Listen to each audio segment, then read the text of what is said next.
છોટાઉદેપુર જિલ્લા તથા ગુજરાત સરહદી મધ્યપ્રદેશ વિસ્તારોમાં દિવાસાના તહેવારની ભારે આસ્થાભેર ઉજવણી શરૂ કરાઈ છે। ખાસ કરીને દિવાસો એ આદિવાસીઓ માટે વર્ષની શરૂઆતનો ત્રીજો તહેવાર કહી શકાય। સફળતાપૂર્વક વાવણી બાદ સોળે કળાએ ખીલી ઉઠેલી લીલીછમ ધરતીના વધામણા અને મા પ્રકૃતિના આભાર અભિવાદન માટે ઉજવાતો તહેવાર એટલે દિવાસો। અહીંના આદિવાસીઓ પ્રકૃતિને પૂજવામાં માને છે અને પ્રકૃતિ એ જ પરમેશ્વર તેમ માનીને સાક્ષાત દેવો જેવા કે ધરતી માતા, વાયુ, પવન, અગ્નિ, પાણી, મેઘ, નદી, નાળા, પર્વતો, ડુંગરો, પહાડો તેમજ પોતાના ખત્રી પૂર્વજોને જ પોતાના દેવ માનીને પૂજવામાં આવે છે।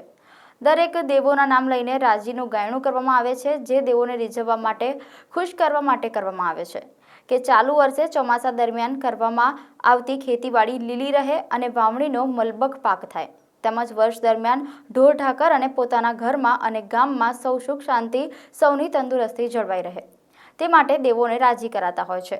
અને એ જ જગ્યાએ એક તરફ મોટલા પિહાની રમઝટ જામતી હોય છે। તે ઉપરાંત પુરુષો અને મહિલાઓ સાથે મળીને આખી રાત સુધી ગરબા રમતા હોય છે। ગરબા એટલે સૌ કુંડળે ઘૂમતા એક તાલીએ એમના પૌરાણિક આદિવાસી ગીતો ગાઈને રમવામાં આવતા અલગ પ્રકારના ગરબાઓ જે અહીંના આગવા અંદાજમાં, આગવા લહેકામાં ગવાય છે।